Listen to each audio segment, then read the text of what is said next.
Pidato ilmiah guru besar oleh Profesor Dr. Farji Bismillahirrahmanirrahim. Ahmad SH. Assalamualaikum warahmatullahi wabarakatuh.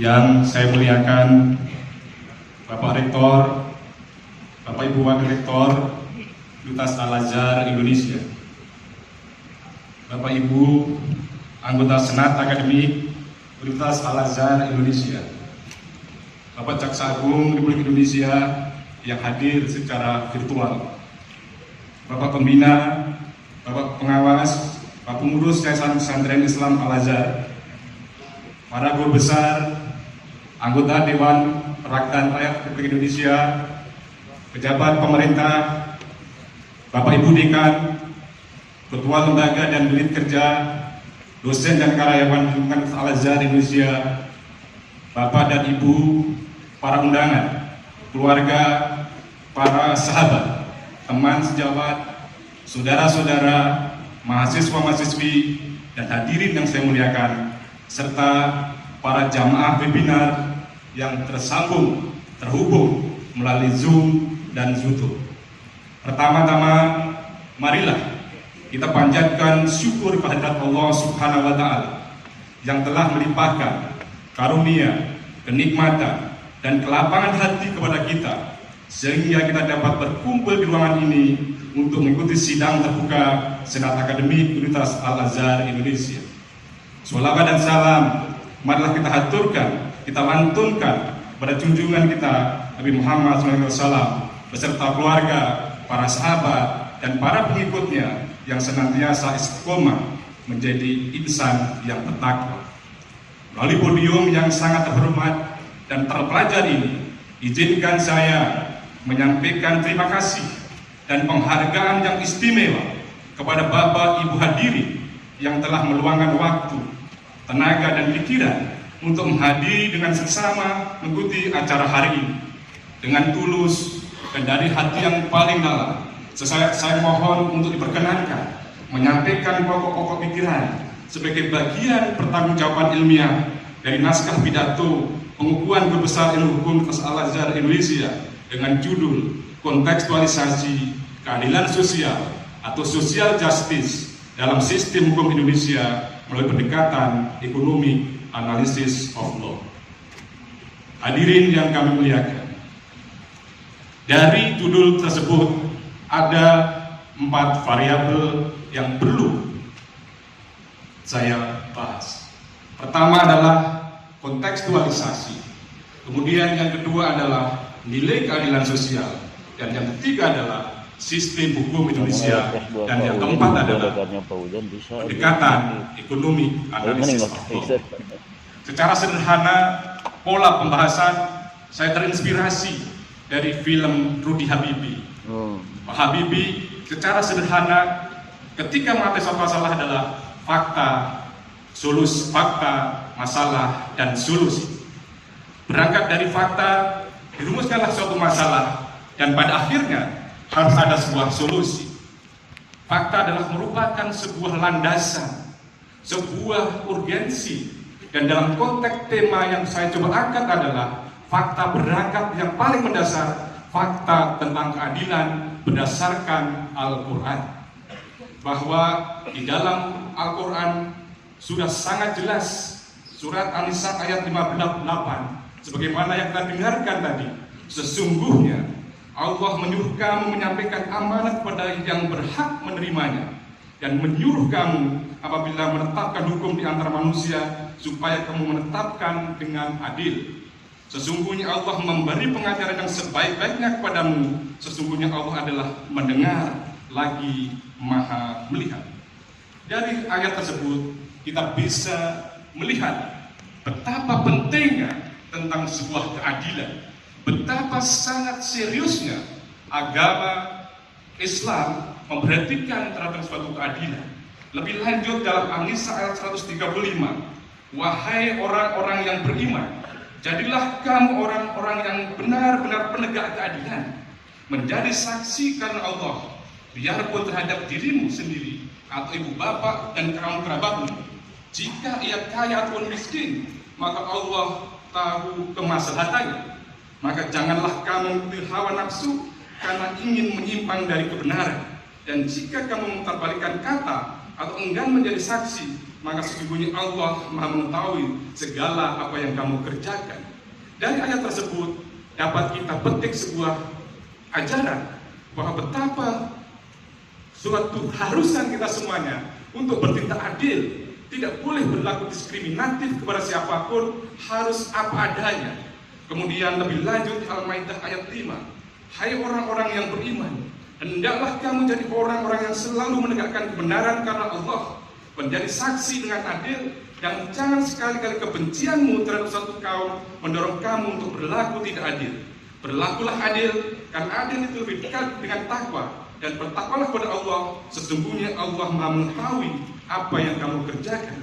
Hadirin yang saya muliakan, Al-Maidah ayat 8 tadi sudah sangat terang benderang bagaimana proses memberikan keadilan bukan karena perasaan, tapi berdasarkan fakta, berdasarkan satu unsur. Tidak boleh karena kebencian pada seseorang melahirkan ketidakadilan.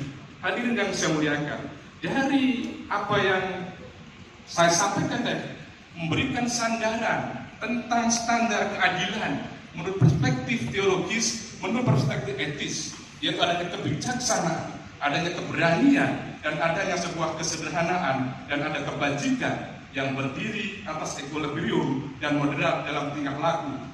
Hadirin yang saya muliakan, fakta yang kedua adalah pertepatan bulan Juni, 1 Juni ditetapkan hari lahirnya Pancasila. 22 Juni kemarin Piagam Jakarta, dan dalam Pancasila sebagai sebuah norma, sebagai dasar negara, atau sebagai norma fundamental negara, mensyaratkan bahwa keadilan sosial harus diwujudkan secara nyata dalam konteks, dalam rangka menjaga sebuah rasa kemanusiaan sebagai makhluk yang beradab. Dalam konteks sebagai sebuah ideologi, Pancasila mensyaratkan bahwa pelaksanaan sebuah keadilan tidak boleh tergantung pada kehendak pribadi, tapi harus bersifat sosial ataupun struktural. Jika sekiranya ada persoalan ketidakadilan berangkat dari suatu struktur, maka harus ada perubahan struktur sosial.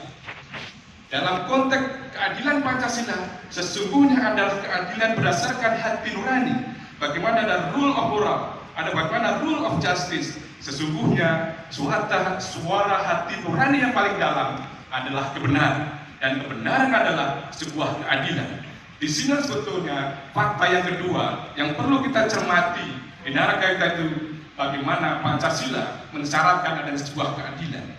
Fakta yang ketiga, urgensi yang ketiga, mengapa kita perlu melakukan keadilan sosial? Bahwa konstitusi kita secara jelas adalah sebagai sebuah negara hukum, dan negara hukum kita bukan negara hukum yang formalistik, negara hukum yang dalam rangka mewujudkan welfare state, negara hukum dalam rangka untuk mewujudkan kesejahteraan. Apalah artinya sebuah negara hukum ketika kemudian warga negara tidak sejahtera? Apalah artinya sebuah negara hukum ketika kemudian tidak adanya sebuah keadilan? Kemudian fakta yang keempat adalah berdasarkan deklarasi PBB tahun 2007, pada 26 November 2007, Majelis Umum PBB mendeklarasikan bahwa 20 Februari dijadikan Hari Keadilan Sosial. Dan ini juga menjadi pendorong sang fakir saya ini untuk bicara tentang keadilan sosial, karena kebetulan saya dilahirkan pada tanggal 20 Februari.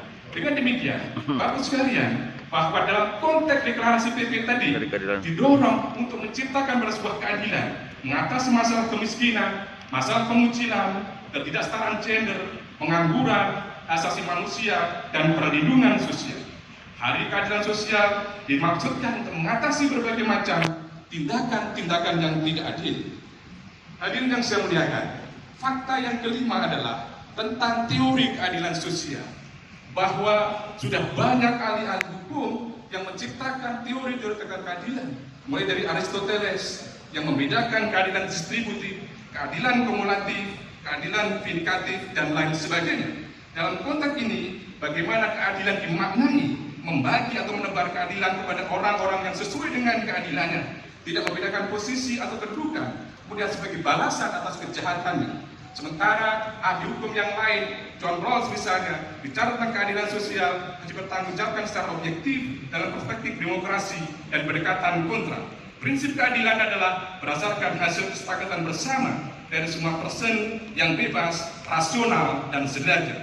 Hadirin yang saya muliakan, pada fakta yang keenam adalah mengapa perlu kita bahas berdasarkan kenyataan sosiologis bahwa pada konteks sekarang ini terjadi suatu fenomena penegakan hukum yang mencederai rasa keadilan masyarakat. Ada fenomena penegakan hukum yang pilih tebang atau kemudian tebang pilih. Hukum sebagai jasa keadilan dinodai ketidakadilan. Bahkan ada yang mengatakan hukum dan keadilan seperti sudah bercerai.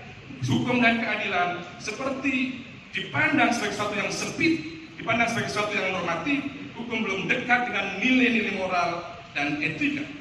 Hukum Indonesia masih bersifat sebagai suatu kelembagaan institusional, kaidah-kaidah instrumental saja, yang pada akhirnya belum mampu mewujudkan keadilan yang sejati. Nah, pada fakta berikutnya adalah, kalau kita bicara tentang sistem hukum, maka secara sederhana, Friedman memberikan kerangka adanya substance, adanya legal culture, dan adanya aparatur. Pada sisi yang lain, sistem hukum adalah sebuah gambaran mosaik, gambaran yang dipotong-potong, yang menjadi bagian-bagian kecil untuk kemudian dihubungkan kembali sehingga tampak utuh sebagai sebuah gambar semula. Masing-masing bagian tidak berdiri sendiri, tetapi menjadi satu kesatuan antara struktur hukum, antara substansi hukum, dan budaya hukum. Kemudian yang berikutnya, hadirin yang saya muliakan, kita melihat fakta bahwa ada teori dalam konteks penegakan hukum, yaitu ekonomi analisis of law, di mana ekonomi analisis of law tadi adalah mencoba memberikan pendekatan ekonomi untuk menganalisis tentang tindakan-tindakan hukum, perspektif efisiensi, perspektif efektivitas, perspektif keekonomian harus menjadi energi untuk melakukan tindakan-tindakan hukum. Kalau kita cermati, economic analysis of law digagas semula berangkat dari Jeremy Bentham utility, menghasilkan keuntungan, kenikmatan, kebaikan, kebahagiaan, kemudian kesejahteraan.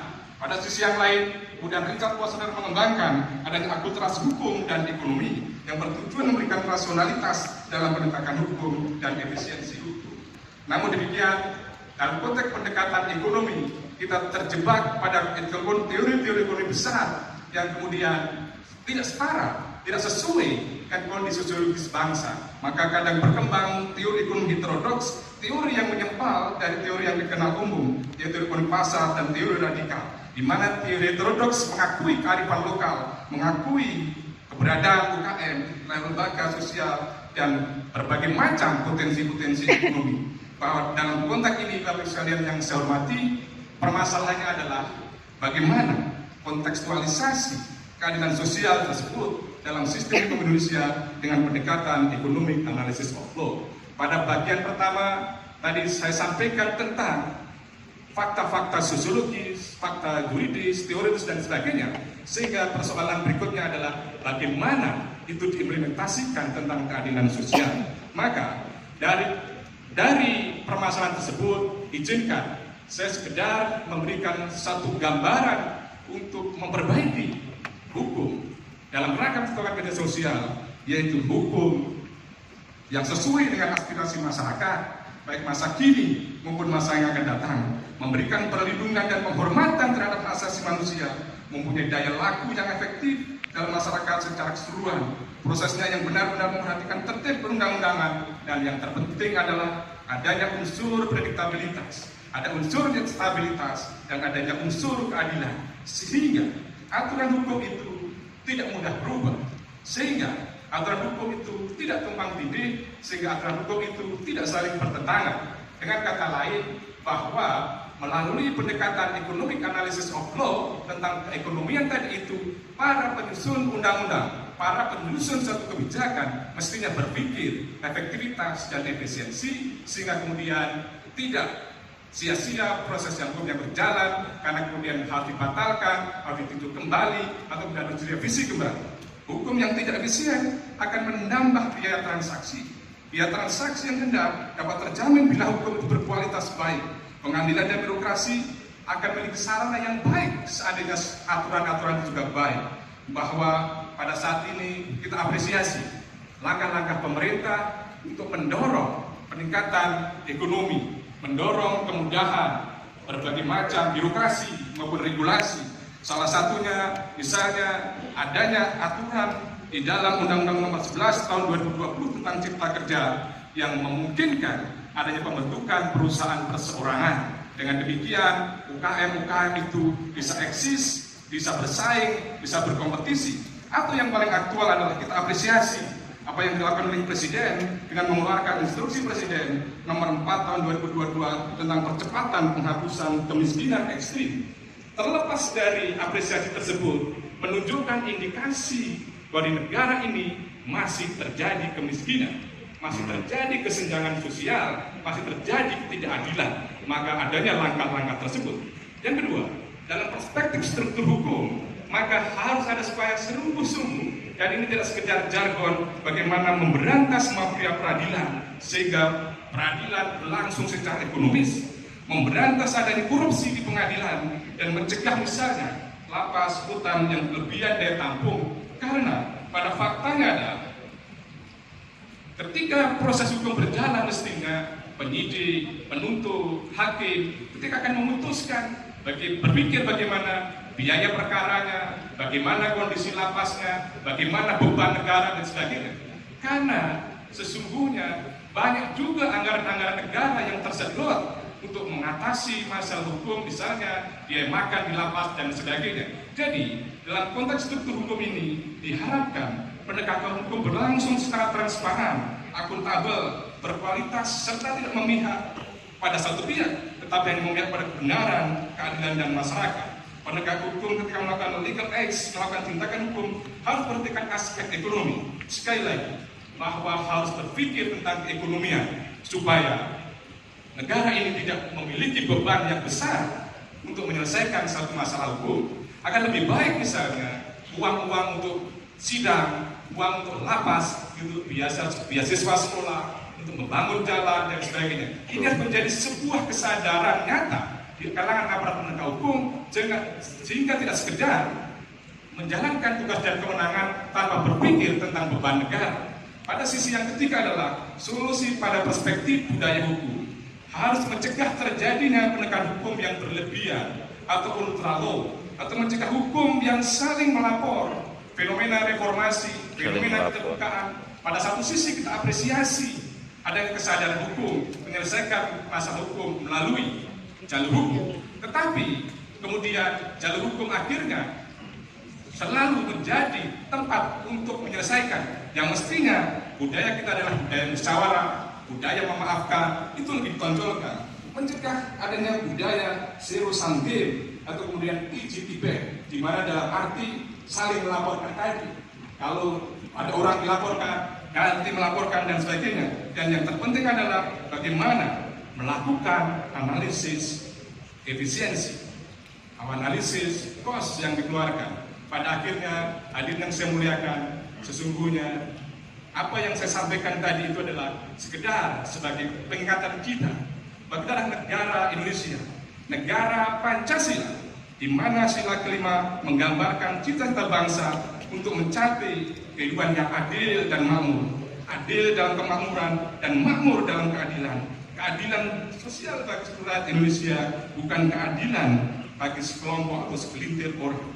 Kalau sekarang ini sudah dikembangkan konsep restoratif justice, pemulihan hak korban, penyelesaian dengan musyawarah mufakat, maka meskipun itu sudah menjadi sesuatu yang ada selama ini, tetapi perlu dikontekstualisasi, yaitu social justice, di mana ada satu langkah serius dari semua anak bangsa ini untuk menciptakan keadilan sosial bagi seluruh Indonesia.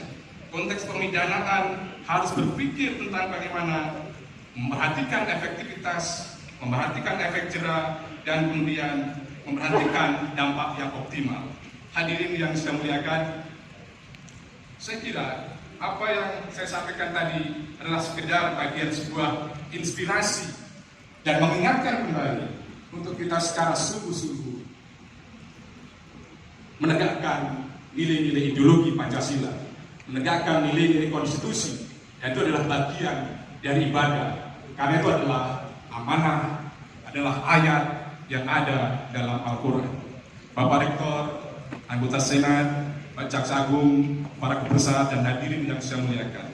Selanjutnya, izinkanlah saya mengungkapkan perasaan dari hati yang paling dalam bahwa jabatan akademis guru besar ilmu hukum ini merupakan rahmat dari Allah Subhanahu wa Ta'ala dan bantuan serta kebaikan keluarga, pemerintah, guru, dan para sahabat.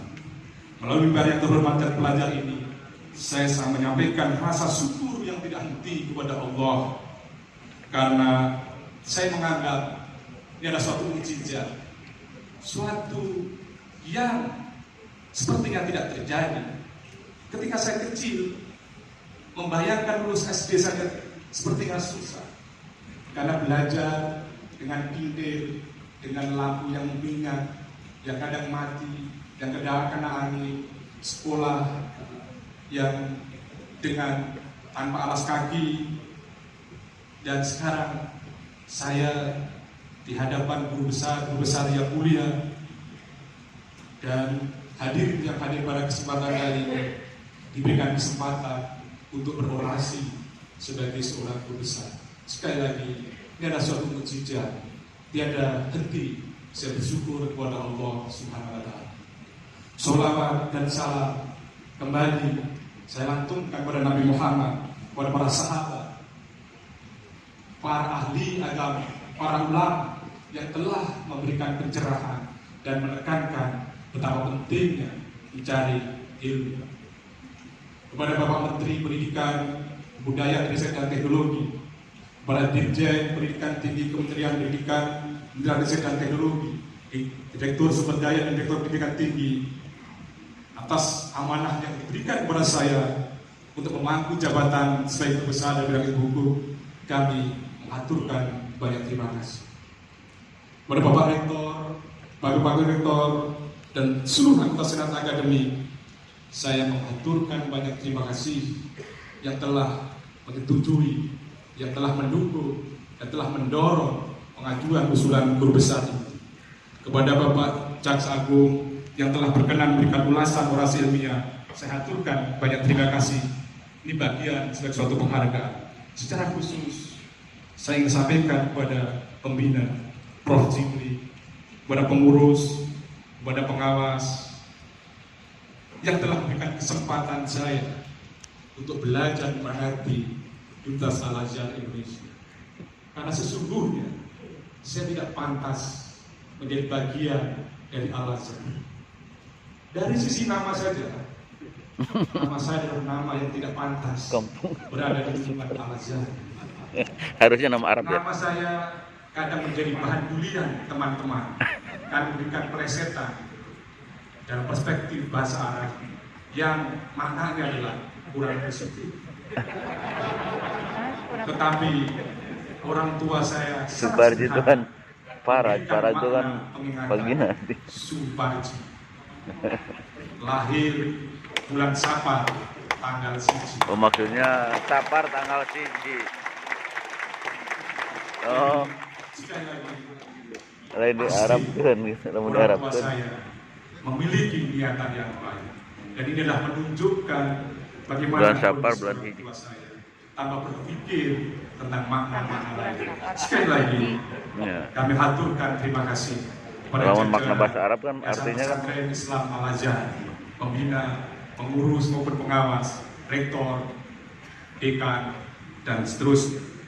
Kepada Bapak Dekan, Dr. Hidayat, Bapak Dekan Ahmad Safi, Ketua Program, Sekretaris Program, dosen, tenaga pendidikan, Fakultas Hukum yang penuh dengan kekeluargaan memberikan terbaik dalam urusan besar ini, kami mengaturkan banyak terima kasih.